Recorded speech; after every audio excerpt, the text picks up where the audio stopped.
your girl, Bebe Clement, the author of How to Go from Employee to Entrepreneur, and the host of your weekly business show, Bebe Means Business, the show where we discuss everything you ever wanted to know about business, but you were afraid to ask. How do I start my business? How do I raise the finance? How do I grow my business? Where am I going to find my customers?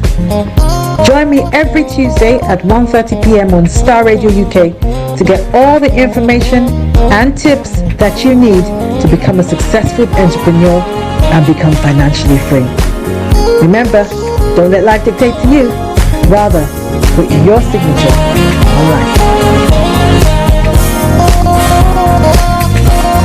Get ready for this.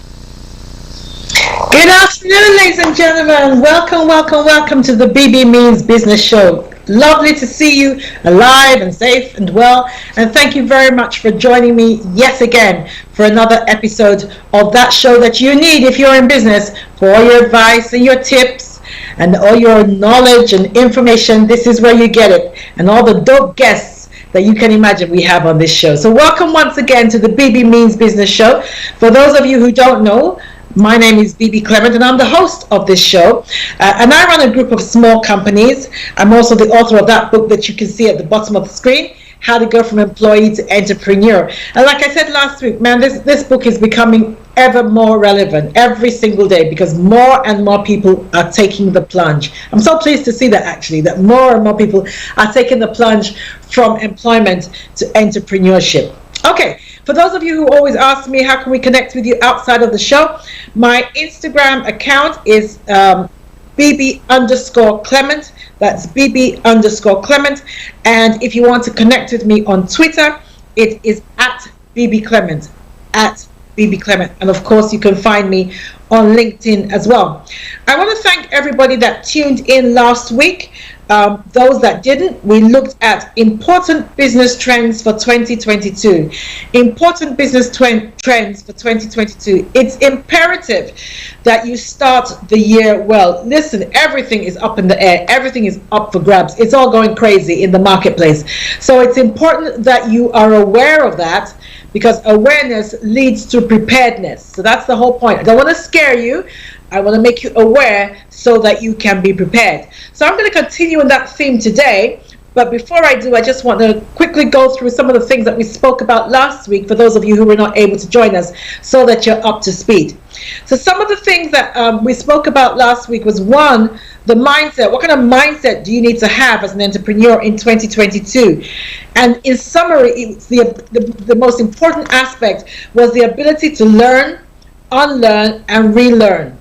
Because we realize that things are moving so quickly that, you know, last week's information or last week's practices may not necessarily be relevant to this week. And I'm purposely using the word week because things are moving that quickly. So it's important for you to have a mindset that, man, if I have to drop everything I know and pick up a whole new set of skills and tools, then I'm able to do that. It's important that you're able to pivot and be agile in your business practices. We then looked at some other trends that we're now, rather than predict what the consumer future, we are having to learn from the future what the consumer is going to do. And increasingly organizations are turning to AI to predict for them what the consumer is going to do. I also spoke a little bit about edge organizations. Edge organizations, you remember that practices, business practices are moving, particularly strategic business practices, are moving from the top down kind of triangle that we used to have in years hitherto. And now what is happening is there's more of a sharing of strategic push or strategic coming up with strategic direction. There's more of a sharing of that. There's less of a me and there's more of a we. So the way in which that is happening is through edge organizations, whereby teams who have formed networks are coming up with ideas and concepts to move the company forward. I also spoke a little bit about the deficit and the problems in the supply chain that we are having globally that COVID has revealed. I don't think COVID caused them. I think COVID revealed them. And what you need to be aware of when you are promising goods to your clients, products and time scales for your clients. I also spoke about the increased blurring between the virtual and the physical in the design of products, that there is more that you might need to incorporate into your business. And I was talking about some research that I read that all cars made by 2026 will have steering wheels and seats that vibrate to alert the driver, maybe of danger or whatever, but they will vibrate. So there's more of a merging of AI, so to speak, the virtual world and the physical world. It's interesting because after I did this program, I then went to IKEA. For those of you who know IKEA, it's a home furnishing shop. So I went to IKEA, and there were these like live billboards. So there were billboards that actually speak to you. And I thought that was very interesting because I just spoken about the merging of the virtual and physical, and that was an example of that. There were billboards there that, you know, normally you have these billboards and they either had photographs or they were paintings, but now they were actually speaking to you, and I thought, wow, how interesting. Okay, and then I looked at the difficulty that entrepreneurs used to have in relation to research, that they had to research 5-10 years ahead, but now you are literally having to research practically week by week because consumer behavior is changing. And you know, like what I said last week, consumer behavior during the total lockdown was different from consumer behavior during a partial lockdown, and of course in different parts of the world consumer behavior is changing. So again, if you're playing on the international field, then what is necessarily consumer behavior for you if you are based in UK may not be the same kind of behavior for your consumers who are in Spain. So all these things you have to stay on top of, otherwise you will fall behind. I also spoke about the importance, and again, if you missed this last week, I would strongly encourage that if you don't have one already, that you introduce an e-commerce website, where you can carry out transactions for your clients. Okay, so I also spoke, there was a tip that I gave that last week, that my team and I were working on packages that will be available to the listeners if those that want to advertise on the show, because people keep asking me, how can we be more involved in the show? I want to appear on the show, I want to play a jingle on the show, that kind of thing, or I want to sponsor and promote the show. We're putting together a package. I do apologize, I was hoping that it would be ready by today, but my team is still working on it. A couple of other things came up that diverted our attention. But yes, no matter what, by next we will have the full package. But if you want to contact me privately, you can contact me on bb@bbclement.com. That's bb@bbclement.com, and I can give you some of the prices and all that, what we put together so far. But yes, by next week, hopefully everything should be in place and you can be more involved and more connected with the show. Okay, so let's get back to what we're going to do today. So today is a continuation of important business trends. This is part 2. So one of the things that is happening is there's an increase in mobile marketing. Excuse me, I gotta take some water. Excuse me. Okay, there's an increase in mobile marketing. Now, this is one of the biggest trends, particularly for small business owners. So if you're a small business owner, take note. There are 5 billion people who now have mobile devices. Imagine that. 5 billion people. I'm not sure whether 5 billion people have 3 square meals, but 5 billion people have apparently mobile devices. So yes, this is definitely one of the best channels to market through. So you can also use apps to connect with clients on the go, because they're always on the go now, and they don't even need to come to your office anymore or book an appointment or anything like that. You can be sending them mobile marketing messages. You can do what we call mobile push notification. Very effective. Very, very effective. A push notification, for those of you who don't know, are those messages that pop up on your screen via your web browser. You know those messages while you're already in one particular place, maybe you're on WhatsApp, and then they suddenly come up on your screen.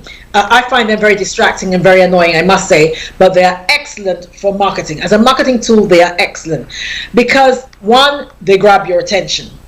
2, they pique your curiosity. 3, they give you information about products. And 4, they often as the name depicts, they push people to go and look for more detailed information about whatever it is that you're sending them. So by way of marketing, as a marketing method or as a marketing tool, they are excellent. They are really excellent. And they don't actually have to be in your app for them to appear. So it's not a matter of, oh, if I decide to use that, then it means that they have to be in the app first. No. They don't have to be in your app for them to appear. They just appear on your screen once through your web browser. So very, very effective and not that expensive. If expensive at all, not that expensive. So you are missing a trick if you are not using that. You really are missing a trick. The next one is mobile communities. Mobile communities. Now, this is where you invite your customers to a particular site, or you create an online community for your customers. And the whole point is so that they can interact with other customers, and you can keep them posted about goods and services, your products. You can keep them up to speed about any kind of offers that you have going, any kind of deals or offers that you have going, and any activities that you might be involved in, and news about them. Especially if you are like me, like Bebe Clement, especially if you are a personal brand. So I have a company that's actually called Bebe Clement. So my personal brand is Bebe Clement. And so people don't just come and buy a product. They connect with me because I am the brand. So their connection with me is not even just to do with me as a person, as an individual, but they connect with my activities, and they connect with whatever it is I think about, because I'm a thought leader, I'm a global thought leader. So they connect with, okay, what is the latest thing she's thinking about? She put something out there that really made me think, that kind of thing. So they're connecting with me. So this is important because one, it helps you as a business person identify those clients who are more serious or more devoted to your brand. And then by way of reward, you know the kind of people that you want to reward. But also, and I think this is really, really important, and you may want to write this down, but research shows that customers who are engaged, who are fully engaged with your brand, are 23% more likely to spend with your business. Wow. Wow. Can you really afford, as a small business owner, can you afford to throw away a 23% percentage of increase in your sales? So this is the way you do it. So create, it might be like a private Facebook page. And of course, people like exclusivity. They like to know that they belong to something that other people don't belong to. So you might have a Bebe Clement membership page, or Bebe Clement exclusive page. Look for something nice, something that will make people feel special. Give it a nice name that makes people feel special. You don't have to charge for it. I would encourage you to do it for free. You can sell, if you want to sell, you can sell within the group itself. But again, most importantly, it's like the step before a sale, if you know what I mean. The intention is not necessarily to sell a product. It is a step before the sale. It is part of relationship selling. For those of you who know me, I'm very, very big on the whole relationship selling. So it's another part of your relationship with your client, building that relationship with your client. And in this regard, making them feel special, as indeed clients should feel special with your brand. Okay, so these are things that we're looking at and are happening and people are doing in 2022 that are innovative, that are changing the way we work. Because believe me, everything is changing at the moment. Everything is changing. Okay, let's have a very quick look at remote working before we go for a break. Remote working showing no signs of dwindling. No signs of dwindling at all. So keeping up with your remote staff is becoming increasingly important. Now, for those of you who do not have staff, listen, you cannot do everything yourself. You have got to have a growth strategy. this might be a good thing for you to work on in 2022. If you don't have a growth strategy, you are going to die. That is a simple, that's the truth about it. Let's not fool ourselves. Because if you're not growing, you are at the very best, you are standing still. And standing still in these times will very, very quickly metamorphosize into going backwards and becoming extinct.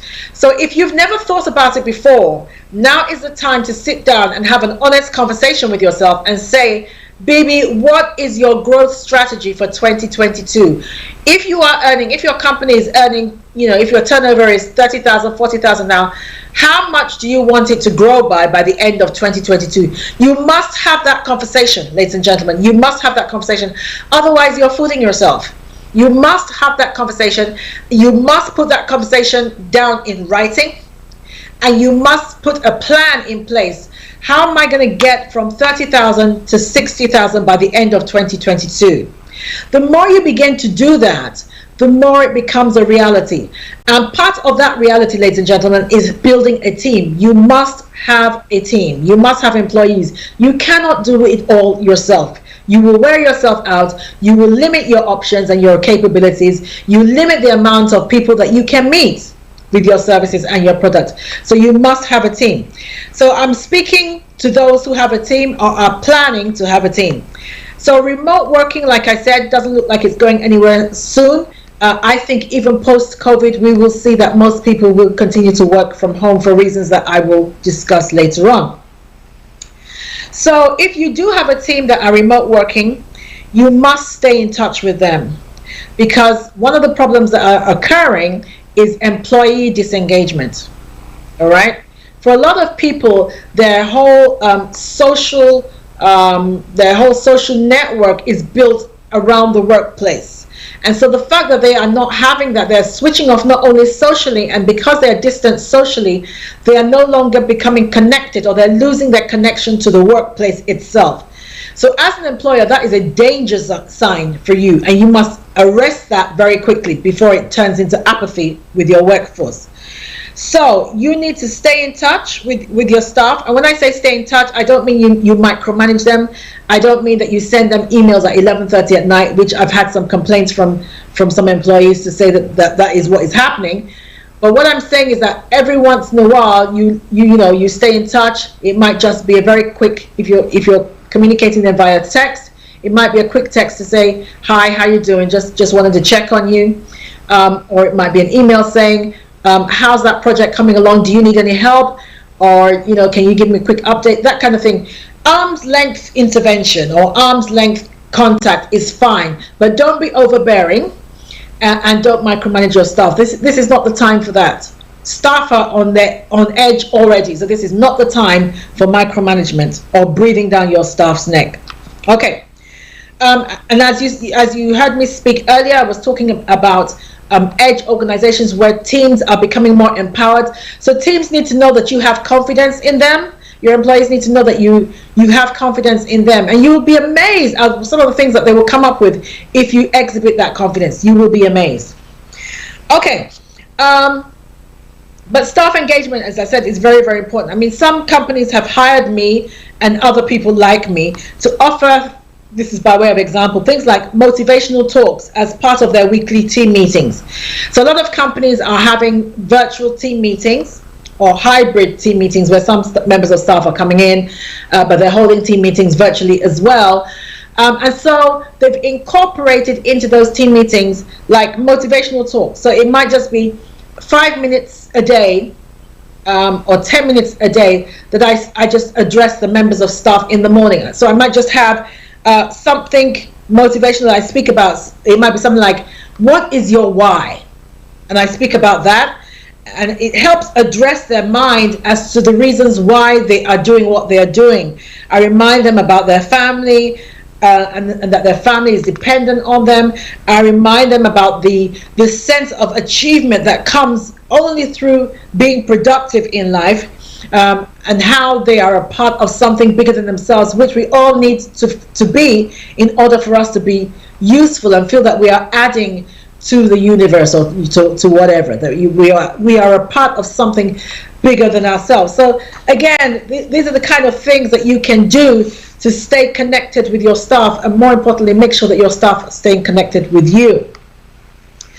Okay, having said that, if this is something that you're interested in doing in your company and you want someone to come in, then by all means just drop me an email at bb@bbclement.com. And of course, it doesn't have to be in the UK where I'm based. It can be anywhere in the world.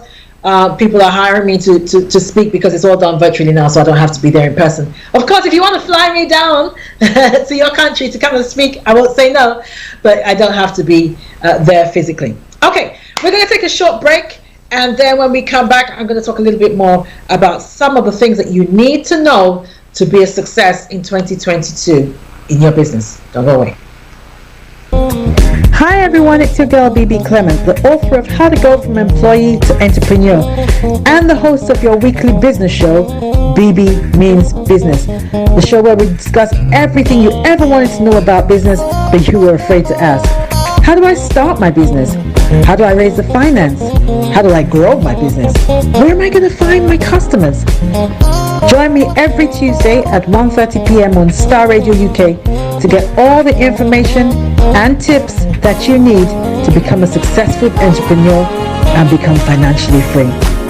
Remember, don't let life dictate to you. Rather, put your signature on life. Get ready for this. Okay, ladies and gentlemen, welcome back. This is your girl, Bebe Clement, and you are tuned into the Bebe Means Business Show. The show where you get information in relation to your business and your entrepreneurial endeavors with the aim of helping you be a success and to become financially free. That's the aim of this show, to help you become financially free. Okay, so just before the break, and for those of you who are just joining us, you are tuned into the second edition of Important Business Trends for 2022. Important Business Trends for 2022. And again, as always, just to let you know that we're live, and this is an interactive program, and I want to hear your views on anything that we're discussing here today. If you are minded to contact us, then by all means just go to our Twitter handle, which is @StarRadioUK. That's @StarRadioUK. Or you can text or WhatsApp us on the following number, 07539 661 That's 07939 Or by all means, email us at info@StarRadioUK. And my producer will read out your email and can answer any questions that you have or take your views on anything. And if you want us to do a shout out for you, just put something in the chat on Facebook. I will be checking that in a little while, and then we can do a shout out for you. Okay, so let's look at some of the other trends for 2022. Number one, social responsibility. Social responsibility. Now, younger customers in particular, they want companies to be more than just about making money. All right? They want companies to be more about just making money. You can become greener. That might be something you might want to push. You can become greener. And in order to do that, you just need to cut down on your packaging. Just do the barest minimum by way of packaging, rather than, putting it in one box that's put in another box and then has tissue and then has whatever bubble wrap.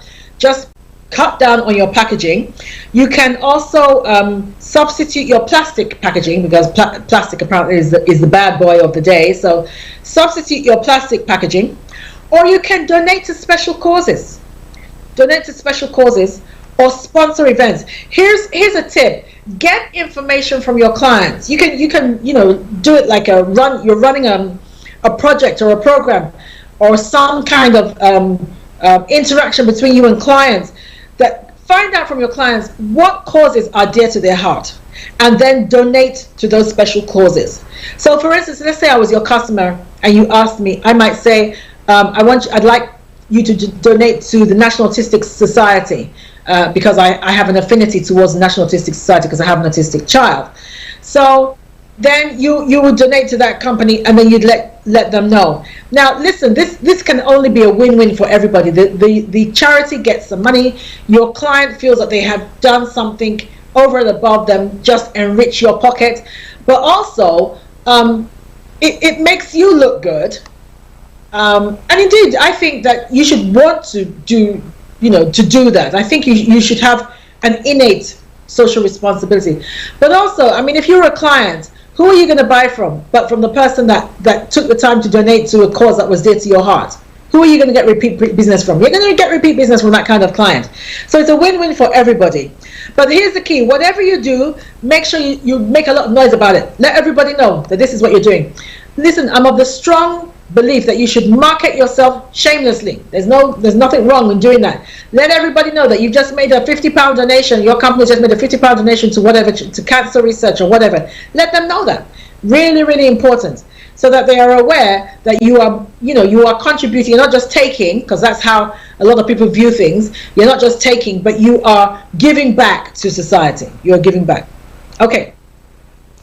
Now, so you can, you can use your social media. You can tweet about it, or make a public statement, or do a video, make a short video about, you doing it. So it might be when you go to donate the check, you make a video of that.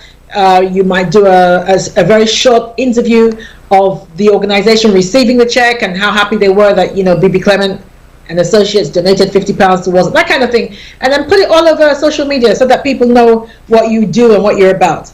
Okay, now there are other advantages, of course, of being socially responsible. In America, for instance, there are tax benefits for companies that are going green. And in the UK, I know that there are grants that are awarded favorably. Grant applications are viewed favorably for those who demonstrate social responsibility. So, like I said, it's a win-win for everybody. Now, last week I spoke about edge organizations where teams through their networks are becoming more empowered, and there is more of a power share between management and staff. There's definitely more of a power share. We have moved from me to we. Interesting, very, very interesting what is evolving. I recently watched a video, and there was a businessman, and he was talking to one of these business gurus. I can't remember, but it was a known name, but unfortunately I can't remember his name for now. And he was speaking to one of these business gurus about some of the problems he was having in his business. One of the difficulties that he identified was staff retention. Now, staff retention is becoming a big issue, and I'm going to talk about that in a little while. And I'm being asked by this business guru, okay, now that you have identified this problem, what are you planning to do to address it? So he came up with, I've sat down with my team and we've put together an employee retention scheme, blah, blah, blah, that has bonuses and all that. And the guru said something to him that I thought was actually quite important, but I think is true. He said it is not going to work. He said it's not going to work. He said because the nature of the mindset of the employee is changing. They are no longer interested in spending their life at a desk and waiting till they're 65 to live. They want to live now. And I think he's right. I really do think he's right. Listen, COVID has brought home to everyone that life is short. Not only is life short, but life is unpredictable. And that money is not everything. You're not going to spend any money if you're in the grave. So money is not everything. Quality of life and lifestyle is beginning to trump money. It's trumping money. So the mindset of your staff is different from that which it was 5 years ago. Different. So employees are now starting to ask human questions about the work that they do. Why am I doing this? What is it for? And who is it for? Who does it benefit? Does it benefit the public at large? Or am I just adding zeros to somebody who already has millions? Am I adding more zeros to their bottom line? They're beginning to ask human questions. What does it mean in the scheme of things? What I do, what does it mean? What is its level of importance? And if they do identify that what they're doing is important, how can I do it better? These are all the questions that employees are asking that they weren't asking 5 years ago. 5 years ago, it was just let me go in, clock in, watch the clock till this closing time, get my check and go. But life has changed. COVID has changed all that.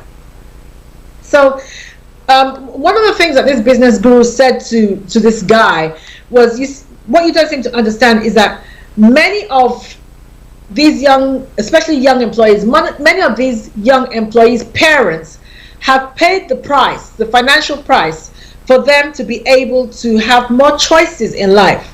And I think he's right. I mean, many of my generation, if you live in the UK and you had a mortgage, most of my generation have paid off their mortgage. They have a little bit of money in the bank. They have a pension, that kind of thing. And so, and they pass that down, or they're passing it down. And a lot of people are no longer waiting until they're dead to pass their assets to their children.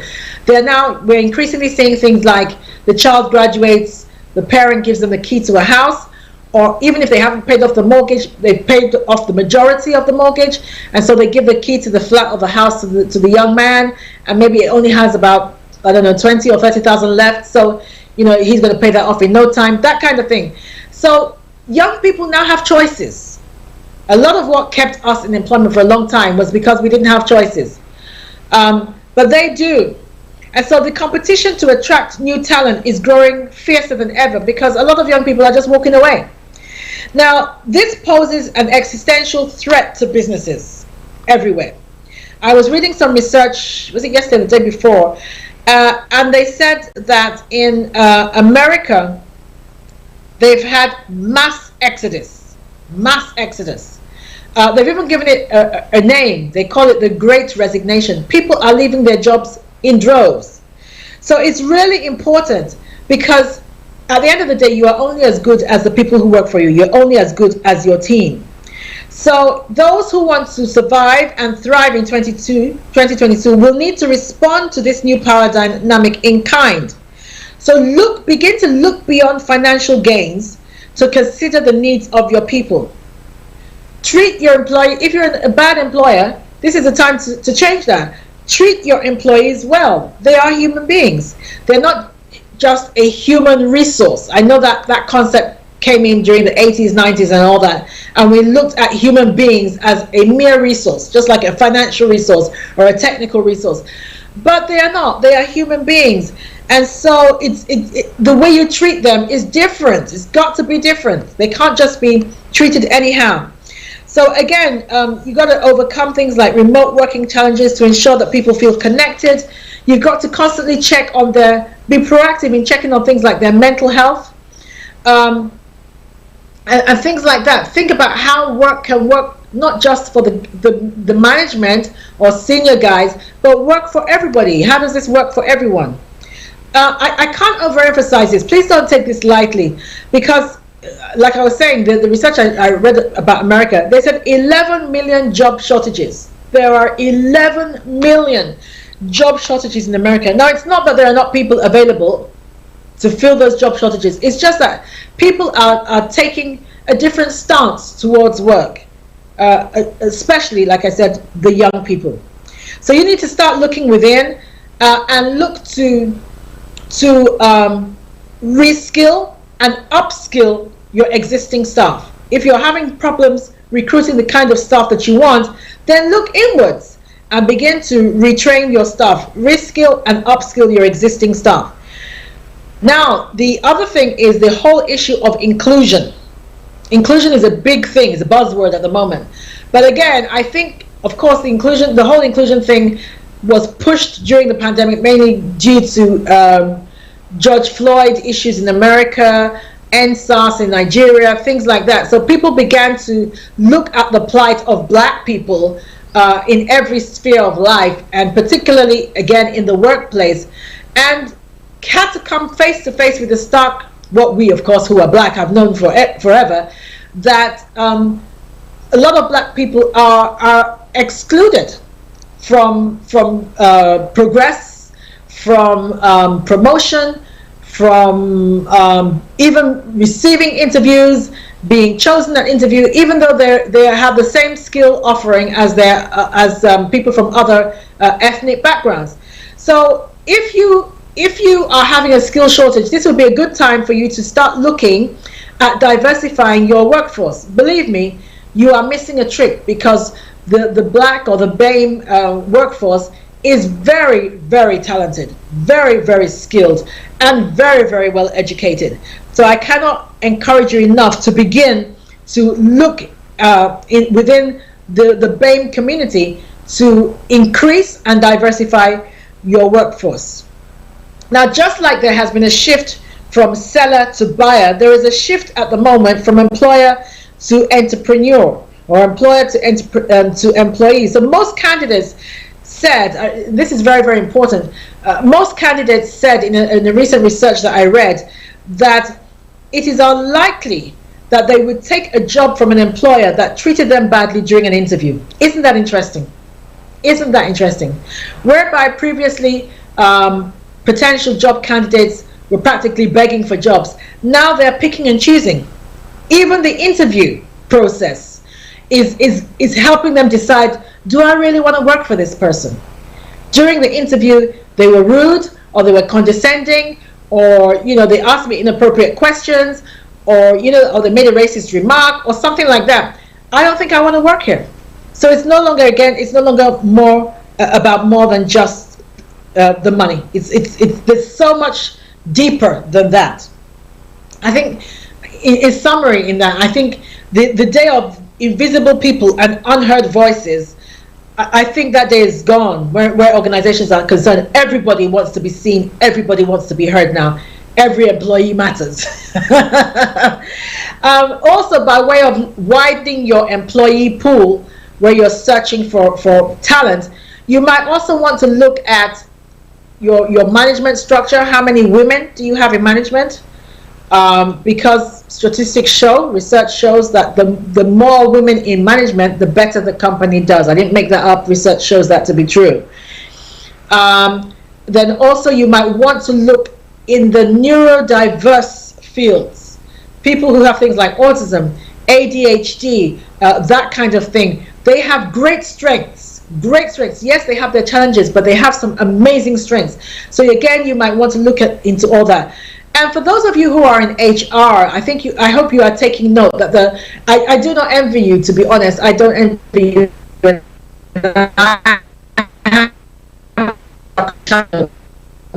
But as an HR individual, as an HR professional, your role is changing, and where you pitch your tent by way of recruitment in particular is changing. The needs of your employees are changing, and you need to take note.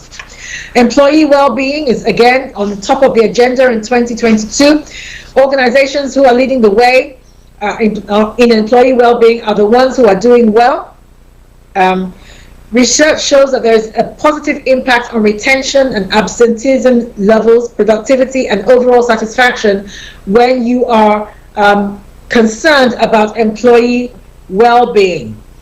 Some employers have introduced healthier canteen menus, on-site exercise classes. That I spoke earlier about bringing people in who can do some motivational talks for their staff.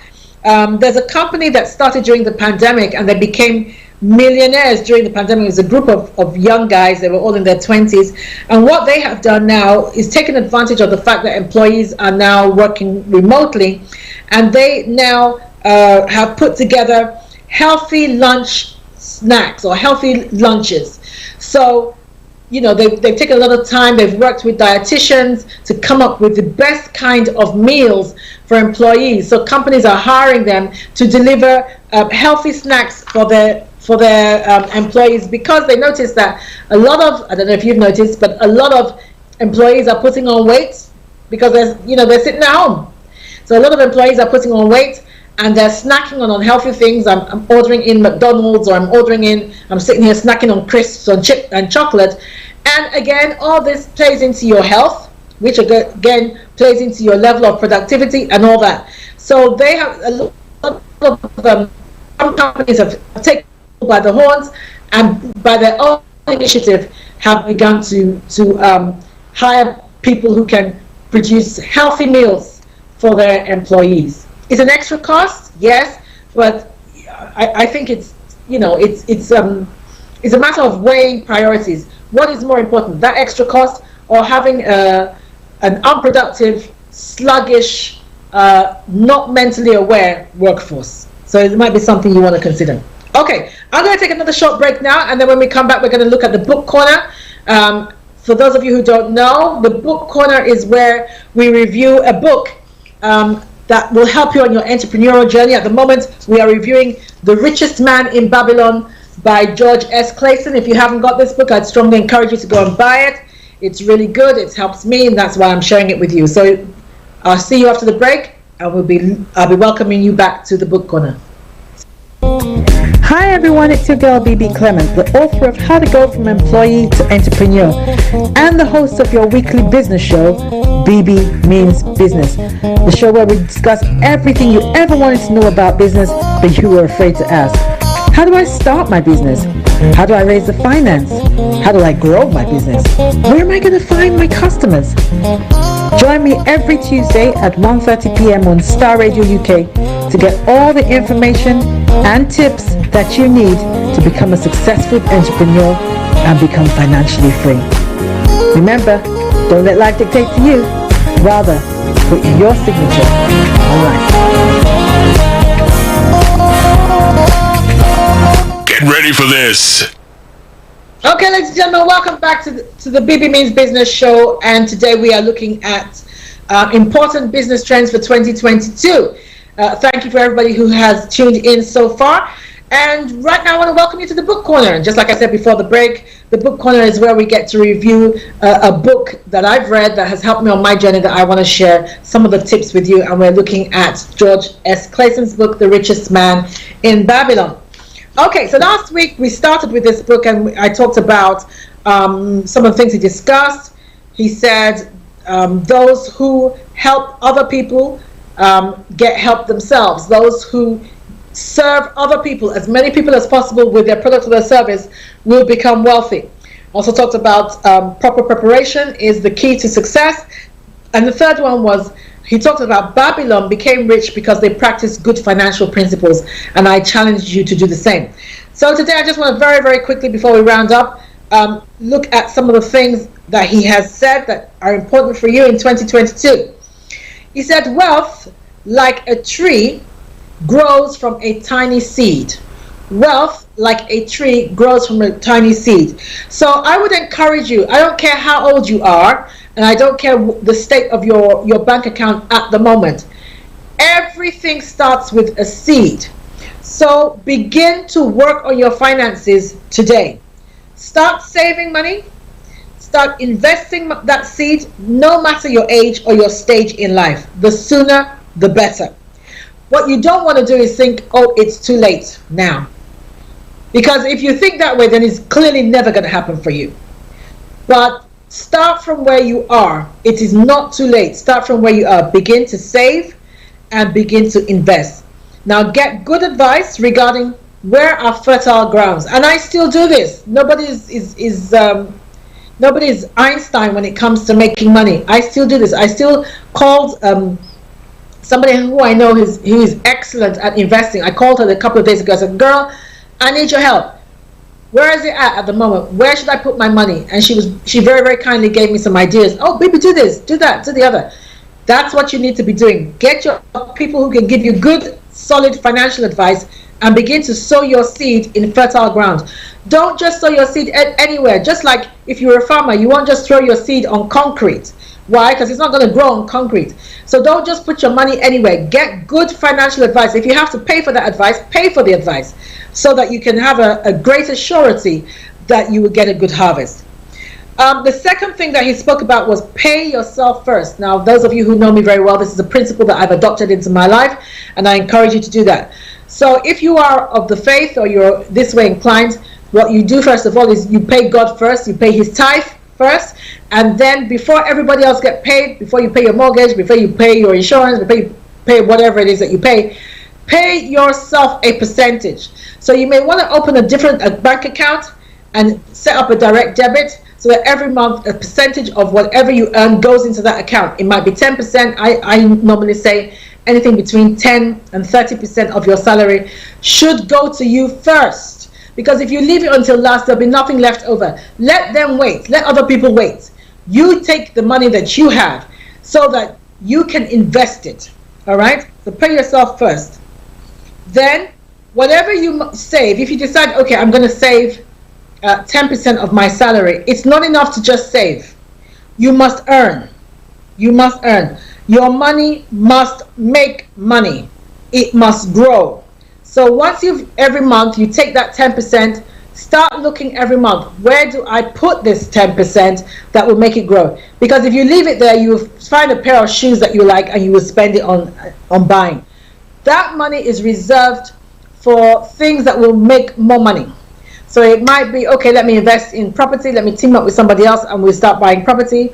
Or let me just, if it's not a lot of money, let me buy things that need just a little bit of money for investment. Let me start buying cryptocurrency. 10% of your salary in cryptocurrency. Do you know what that would do for you in a month's time, 3 months' time? Or it might be shares or bonds, stocks, whatever it is. But make sure, I don't care how much you earn, even if you earn just £10 a week, take 1 pound out of that £10 and invest it. And you might say, baby, but I can't afford it. Listen, you can't afford not to. You can't afford not to. Otherwise, you will never be financially free. That is the truth. That is the truth. We've got to come away from wishful thinking. We've got to come away even from just praying. Because prayer, like they say, prayer without works, faith without works is dead. It's ineffective. You can pray, but you need to do some action.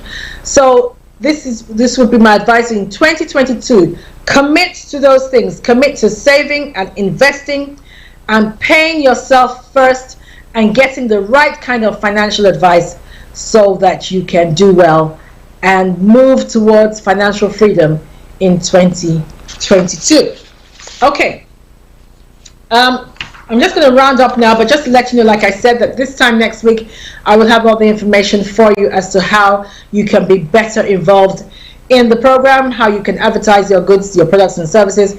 If you want to appear on the show to promote whatever it is that you are doing, there will be a fee for that. If you want to play a jingle, there's going to be a fee for that. All kinds of things that you can do. You want to sponsor the show, by all means get in touch and we can talk and you can be better involved in the show. This show has increased its listenership amazingly in the last year. So yes, if you call me, you DM me, I can give you the figures so that you know what the kind of audience that you are reaching. And this show has global reach. It doesn't just air here, it has global reach. Particularly if you're trying to get into Africa, we have an increasing number of audience members from Africa. So this is a good platform for you to do it. All right, ladies and gentlemen, I'm going to end the show there today. I want to thank you, as always, for your commitment to the show, commitment to the brand, commitment to me personally. Please let me have your feedback. Let me have your tips. Good, bad, or ugly, I don't mind. I'm here to grow and I'm here to learn, so let me know. And if there's anything in particular that you would like me to discuss on the show, then by all means let me know. Or if there are any guests that you think, actually, this person has a wealth of knowledge in this area that would be really good for my audience, please let me know and we'll see what we can do to make it happen. In the meantime, ladies and gentlemen, I wish you every success with your business this week. You can connect with me, as you well know. If you have any questions and you want some advice, I'm happy to do that. But in the meantime, stay well, stay safe, and go make some money. Bye-bye. Hi everyone, it's your girl Bebe Clement, the author of How to Go from Employee to Entrepreneur and the host of your weekly business show, Bebe Means Business, the show where we discuss everything you ever wanted to know about business but you were afraid to ask. How do I start my business? How do I raise the finance? How do I grow my business? Where am I going to find my customers? Join me every Tuesday at 1:30 p.m. on Star Radio UK to get all the information and tips that you need to become a successful entrepreneur and become financially free. Remember, don't let life dictate to you. Rather, put your signature on life.